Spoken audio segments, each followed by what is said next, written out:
Assalamualaikum warahmatullahi wabarakatuh. Dalam video ini kita nak cuba jawab kenapa nak langgan perisian. Baik kita bangunkan sendiri kan. Sekurang-kurangnya perisian tu bila dah siap kita punya. Soalan ni sama macam buat apa kita bayar sewa. Baik aku beli je rumah. Semestinya setiap situasi berbeza lah. Kita akan tengok perbandingan kita melanggan perisian yang sedia ada dengan kita bina sendiri secara outsource. Kita cari vendor untuk bangunkan perisian kita. Katalah perisian yang kita nak langgan tu dia charge RM2 setiap pelajar dan kita ada 1,000 orang pelajar. Jadi setiap bulan kita kena bayar RM2,000. Tapi kalau kita bina sendiri, katalah kita jumpa satu vendor, dia bersetuju, dia cakap ni memang boleh siap lah dalam masa 6 bulan dan dia akan dedicate 2 orang senior software engineer supaya software tersebut siap pada masa yang ditetapkan mengikut spesifikasi yang kita nak. So jom kita kira cost vendor tersebut. Pada akhir tahun 2023, gaji senior software engineer adalah lebih kurang dalam RM7,000 lebih. So kalau dia hire 2 orang dedicated untuk projek kita saja, dia kena bayar sekurang-kurangnya RM14,000 sebulan. Kalau dalam tempoh 6 bulan, total dia adalah RM84,000 lah. Dan katalah dia markup projek tu kepada RM100,000.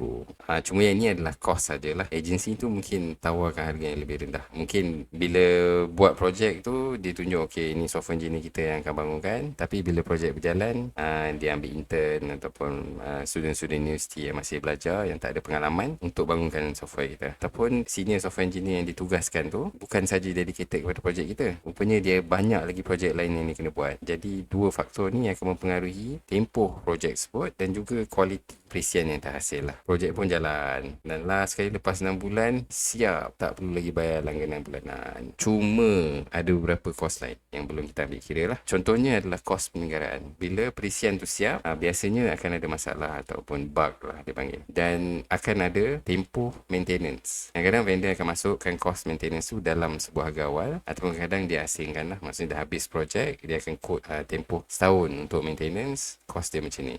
Kemudian kita ada cost hosting. Kita kena sewa server untuk kita letak perisian yang kita dah bangunkan tu lah. Cost hosting ni rendah lah, tak tinggi. Cuma kita kena ada kepakaran teknikal untuk standby lah kalau server kita tu down ataupun ada masalah. Lepas tu penambahbaikan. Katalah ada teknologi baru kita nak adopt ataupun kita tambah baik kita punya proses kerja dan kita nak implement dalam perisian kita tu, kita perlu engage semula dengan vendor untuk membuat penambahbaikan tersebut. Jadi ni ada cost tambahan nanti lah. Lepas tu ada lagi cost-cost lain seperti SMS dan penghantaran email. Ni ada cost tambahan lah. Jadi jom kita kira pulangan pelaburan, return on investment kita. So kalau kita bayar RM100,000 untuk projek kita dan siap tepat pada masa 6 bulan, dengan amount tersebut kita boleh membayar mudir selama 4 tahun 2 bulan. Cuma kalau software tu kita bangunkan sendiri, panjang tempoh tu tak ada penambahbaikan ataupun security update lah. Kecuali kita engage semula dengan vendor. Sebab ni akan melibatkan kos barulah. Dan mungkin juga lepas tempoh tertentu, software engineer yang terlibat dengan projek kita ni dah tak lagi bekerja di situ. Benda ni kerap berlaku lah. Software engineer, syarikat-syarikat pembangunan perisian ni biasa dia akan